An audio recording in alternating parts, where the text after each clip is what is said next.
अगर आप वर्डप्रेस सिर्फ सीखने के लिए इस्तेमाल करना चाहते हैं तो उसे आप अपने लोकल कंप्यूटर पे, अपने लैपटॉप या डेस्कटॉप पे इंस्टॉल कर सकते हैं। उसके लिए कुछ टूल्स अवेलेबल हैं जिनमें एक लोकल बाय फ्लाईव्हील है, एक मैम्प है, उसके अलावा XAMPP भी है। इन टूल्स के फ़वाइद भी हैं, नुकसानात भी हैं। फ़वाइद ये हैं कि आप क्विकली अपने कंप्यूटर पे एक वेब सर्वर एनवायरनमेंट सेटअप करके उस पर वर्डप्रेस इंस्टॉल करके वर्डप्रेस का काम शुरू कर सकते हैं।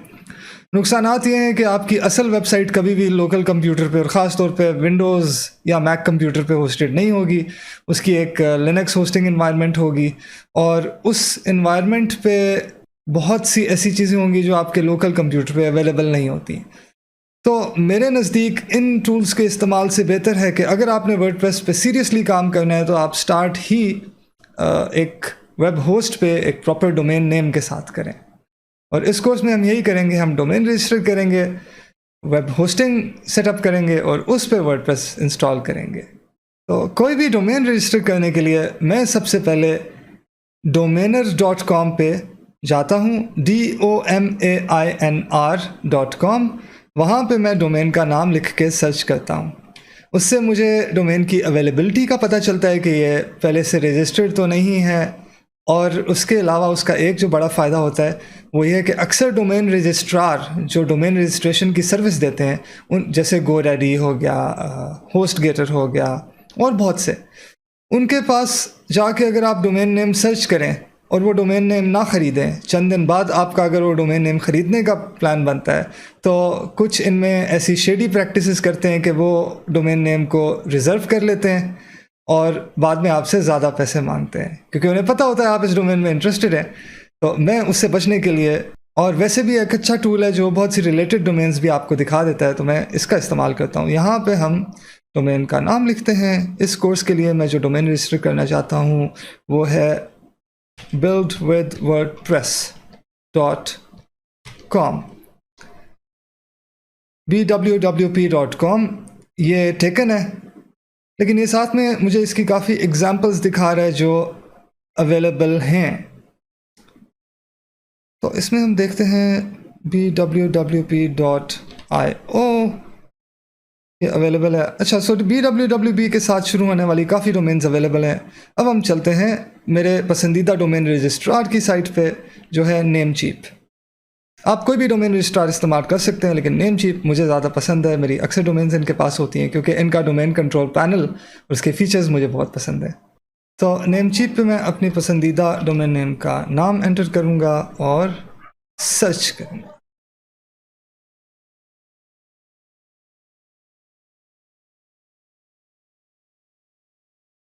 अब यहाँ हमें मुख्तलिफ एक्सटेंशंस के साथ bwwp डोमेन अवेलेबल नज़र आ रही है और इसमें हम देखते हैं कि कौन सी हम इस कोर्स के लिए ख़रीदें जिसे हम थ्रू आउट इस कोर्स के हर टॉपिक में इस्तेमाल करेंगे।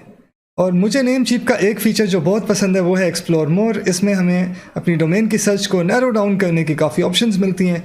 इस वक्त मेरा चूँकि इस डोमेन का इस्तेमाल सिर्फ और सिर्फ इस कोर्स में सिखाने के लिए होगा, इसलिए मैं चाहता हूँ कि जो सस्ती से सस्ती डोमेन मुझे मिल जाए वो ख़रीद लूँ। तो ये यहाँ पे जो $2 और लेस की ऑप्शन है ये मेरे लिए बेहतरीन है। मैंने इसे सिलेक्ट किया तो मेरे लिए डोमेन की ऑप्शंस काफ़ी नैरो डाउन हो गई। अब इनमें देखते हैं कि कौन सी हमें पसंद आती है। और ये देखिए bwwp.xyz सिर्फ $1 में अवेलेबल है। .xyz एक जेनेरिक डोमेन एक्सटेंशन है, इसका किसी इंडस्ट्री से ताल्लुक़ नहीं। इसे हम अपनी कार्ट में ऐड करते हैं और इसे ख़रीद लेते हैं। डोमेन ख़रीदते हुए अगर ये हुइज़ गार्ड की ऑप्शन आती है जो इनेबल होगी, इसे आप इनेबल्ड ही रखें, इसे डिसेबल करने की कोई ज़रूरत नहीं है। और अगर आप चाहते हैं कि डोमेन हर साल ऑटोमेटिकली रिन्यू होती रहे तो ऑटो रिन्यू को इनेबल कर दें। मैं नहीं चाहता कि डोमेन हर साल रिन्यू हो, इसलिए मैंने ऑटो रिन्यू को डिसेबल कर दिया है। अपना ऑर्डर कंफर्म करते हैं और यहाँ पे मेरी पेमेंट डिटेल्स पहले से एडेड हैं, इस वजह से मुझे वो करने की ज़रूरत नहीं है। अगर आपका ऑलरेडी नेमचीप पे अकाउंट नहीं है तो आपको अकाउंट बनाना पड़ेगा, उसमें अपने क्रेडिट कार्ड की इन्फॉर्मेशन डालनी पड़ेगी जिसके साथ आप डोमेन के लिए पे कर सकते हैं। तो मैं यहाँ पे करूँगा पे नाउ और लीजिए हमने bwwp.xyz रजिस्टर कर ली।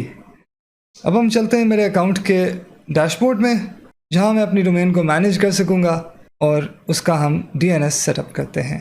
वैसे तो आपका डोमेन रजिस्ट्रार भी DNS सर्विस प्रोवाइड करेगा, लेकिन मेरी प्रेफरेंस DNS के मामले में हमेशा क्लाउडफ्लेयर पे होती है। DNS और डोमेन किसी एक प्रोवाइडर के साथ रखना ज़रूरी नहीं है। डोमेन नेम रजिस्ट्रेशन आपको ये हक देती है कि आप वो डोमेन किसी भी लीगल मकसद के लिए इस्तेमाल करें, और DNS वो सर्विस है जो उस डोमेन नेम को किसी IP एड्रेस पे भेजती है। यानी आपका विजिटर जब उस डोमेन को विजिट करने की कोशिश करेगा तो वो किस IP एड्रेस पे भेजा जाएगा। क्लाउडफ्लेयर दुनिया की सबसे ज़्यादा इस्तेमाल होने वाली और सबसे अच्छी, सबसे रिलायबल DNS सर्विसेज में आती है, और मेरी प्रायोरिटी DNS के लिए हमेशा क्लाउडफ्लेयर ही होता है। डोमेन नेम रजिस्ट्रेशन और DNS दो मुख्तलिफ प्रोवाइडर्स पर रखने का ये भी फ़ायदा है कि अगर किसी भी वजह से एक प्रोवाइडर डाउन होता है, मिसाल के तौर पे आपका DNS प्रोवाइडर डाउन हो गया, तो आप अपने डोमेन की सेटिंग्स में जाके किसी और DNS प्रोवाइडर के नेम सर्वर्स एंटर करके अपनी वेबसाइट को आसानी से एक्टिवेट कर सकते हैं। अगर आप नेमचीप के मैनेजमेंट सेक्शन में देखें तो वहाँ नेम सर्वर्स नेमचीप के बेसिक DNS सर्वर्स पे सेट हुए हैं। हमें क्लाउडफ्लेयर पे DNS सेट करने के लिए इन्हें कस्टम DNS पे सेट करना पड़ेगा। दूसरी जानिब क्लाउडफ्लेयर में जाके हमने अपनी एक डोमेन ऐड करनी है। अगर आपका ऑलरेडी क्लाउडफ्लेयर अकाउंट नहीं है तो आपको सबसे पहले क्लाउडफ्लेयर पे एक फ्री अकाउंट बनाना पड़ेगा। उस अकाउंट बनाने के दौरान ही आप डोमेन ऐड कर सकते हैं। मेरा ऑलरेडी अकाउंट बना हुआ है, इसलिए मैं अपने अकाउंट में जाऊंगा। और क्लाउडफ्लेयर का एक और फ़ायदा है कि इससे आप बहुत से दूसरे लोगों के क्लाउडफ्लेयर अकाउंट्स भी हैंडल कर सकते हैं। जिस तरह अगर मैंने अपने क्लाइंट्स की डोमेन्स हैंडल करनी है तो मुझे उनके क्लाउडफ्लेयर अकाउंट में लॉगिन करने की ज़रूरत नहीं है, वो मुझे अपने क्लाउडफ्लेयर अकाउंट की एक्सेस दे देंगे और मैं अपने अकाउंट में रहते हुए ही उनमें से किसी का भी अकाउंट यूज़ कर सकता हूँ। अभी यहाँ पे हम ऐड साइट करेंगे, अपनी साइट का URL टाइप करेंगे जो कि है bwwp.xyz और ऐड साइट करेंगे।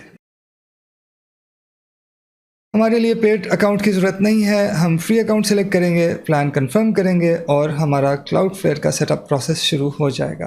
इस पहले स्टेप पे क्लाउडफ्लेयर चेक करता है कि आपके पुराने डोमेन प्रोवाइडर पे कोई DNS रिकॉर्ड्स अगर सेट थे तो उन्हें यहाँ पे कॉपी किया जा सके। DNS रिकॉर्ड्स के बारे में आपको ज़्यादा जानने की ज़रूरत नहीं, जिस हद तक ज़रूरत है वो मैं आपको बता दूंगा। इस स्टेप में हम कंटिन्यू करेंगे, कंफर्म करेंगे। अब क्लाउडफ्लेयर हमें जो नेम सर्वर्स यहाँ पे दिखाएगा, हमने वो नेम सर्वर्स अपने डोमेन प्रोवाइडर के कंट्रोल पैनल में जाके अपनी डोमेन के लिए सेट करने हैं।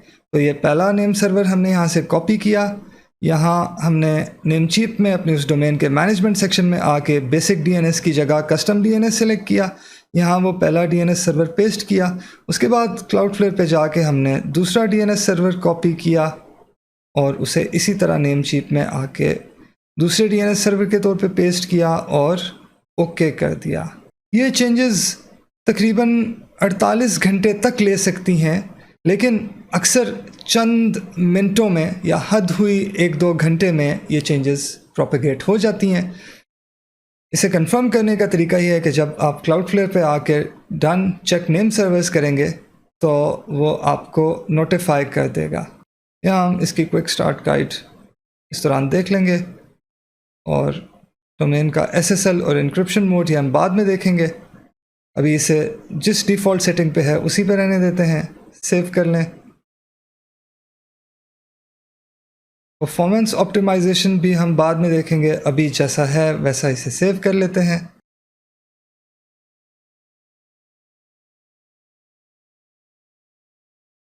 यानी अभी इन ऑप्शंस में से हम किसी को भी कस्टमाइज़ नहीं कर रहे, बेसिक डिफ़ॉल्ट सेटिंग्स के साथ हम डोमेन को क्लाउडफ्लेयर पे सेटअप कर रहे हैं।